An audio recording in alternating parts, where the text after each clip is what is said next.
Good morning, everybody. Lindsay Huddle from SPS back in the building. This time we're outside at the Rock. I'm in my hometown of Detroit on Belle Isle at the Scott Memorial Fountain. So many of us grew up knowing about that.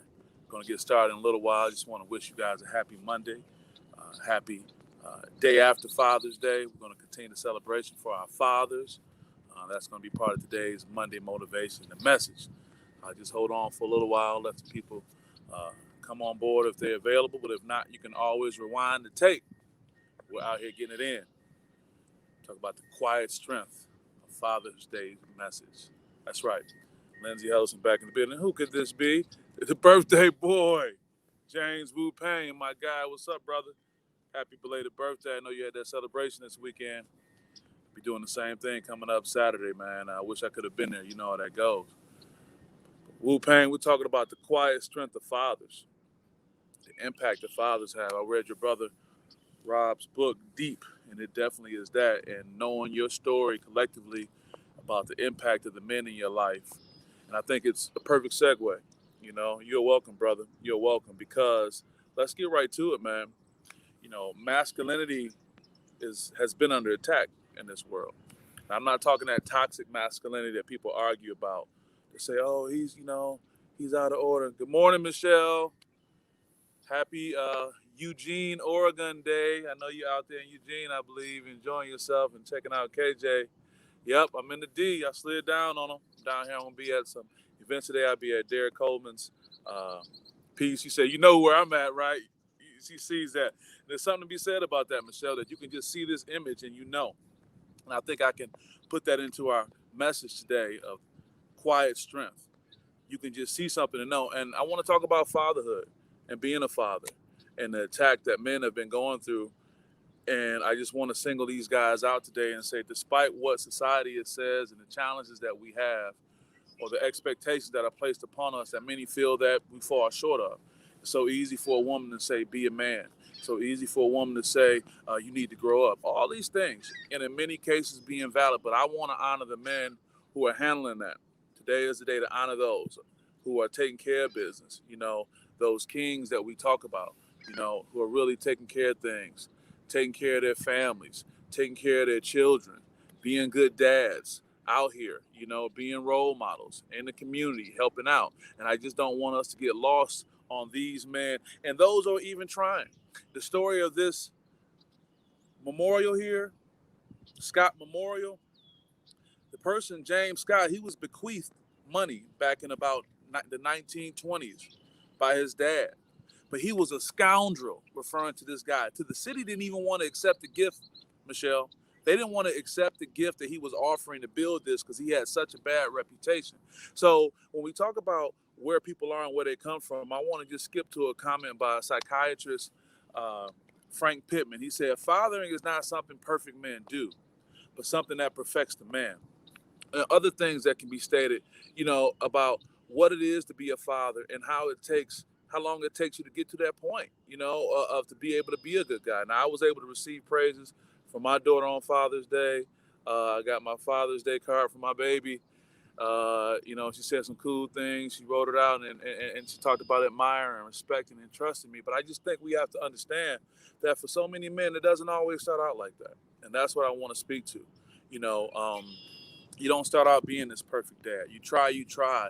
And as forgiving the society may be to women, yes, I said that in many cases, their blemishes and their challenges that they overcome. But for men, oh my God, you get raked through the coals. And particularly for African American men who've had our struggle, had our challenges, it's just really difficult to be able to get that support.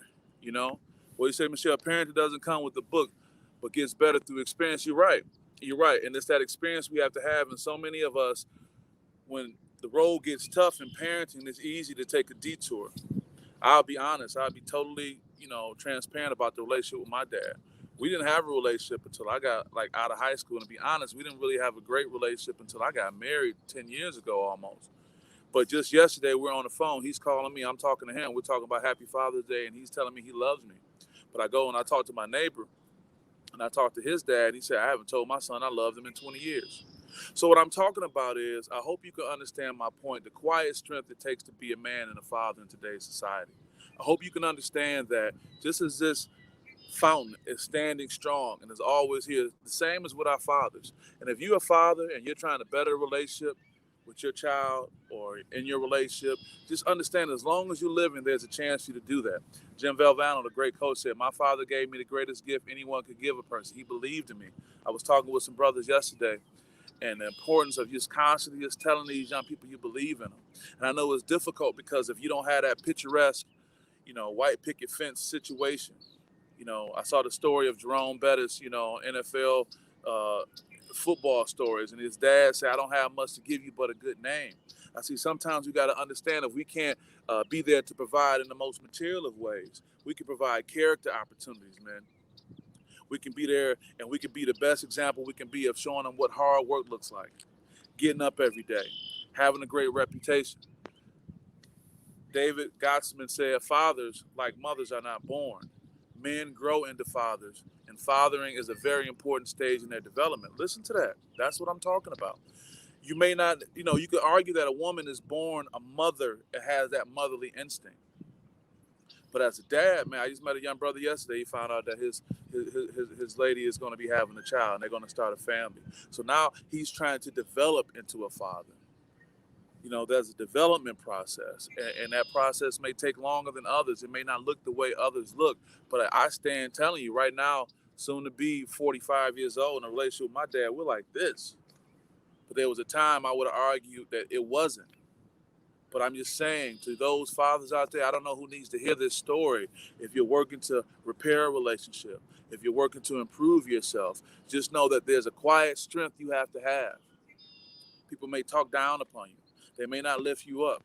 They may not, shut down the restaurants like they do for you on Mother's Day to honor you. They may let you go out and barbecue because you like to do that. But that's okay. But have the same quiet strength as this memorial behind me that's always there no matter what. When Michelle saw it, she knew what it was. See, that's what being a good father is. No matter what's going on, if something got to get done, they know they can rely on you. I know it's hard. I know I'm speaking to somebody who is just trying, and some of you may just think, I'm better off giving up. You may have a toxic relationship with the woman, the mother of your child, but still that child needs you in a way. And I'm sure there's probably some stories. It could be some police reports. It could be all kind of scandalous things. But I'm saying that you got to have that quiet strength and continue to do the best you can to be there for your child despite the circumstances. George Herbert said, one father is more than 100 schoolmasters. Yeah, I know it's hard. It's not a parade for fathers every day. We're not held up and acknowledged in a way other individuals are. But you can do so much. People can say, I can remember this one thing my father told me. So don't be afraid. And for those fathers who are there in your children's lives, who are husbands and all those things, I commend you on Father's Day. Happy Father's Day. Keep that quiet strength. Yeah, that was your day, but it's going to continue to happen. Angela says, good men are definitely needed in our lives. Maybe not a dad, but a strong, dedicated man. My dad is awesome, but everyone doesn't have that. Angela, thank you so much for sharing that. A woman coming forward and just talking about that, the impact that it has, and I think we have to understand in society that we don't have these natural and, these, nuclear families like we used to. It's just different.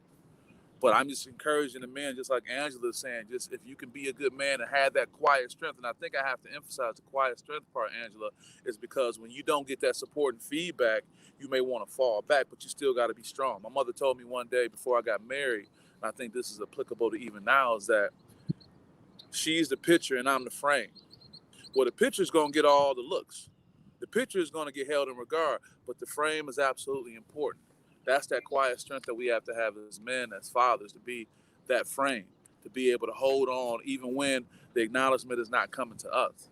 So I appreciate you sharing that, Angela. That was very heartfelt, and I think it's important to hear that. And I think for women, we just have to understand that despite the men in your life, if they are falling short from your expectation, you have to understand that despite your challenges, there's a unique set of challenges for men in this world.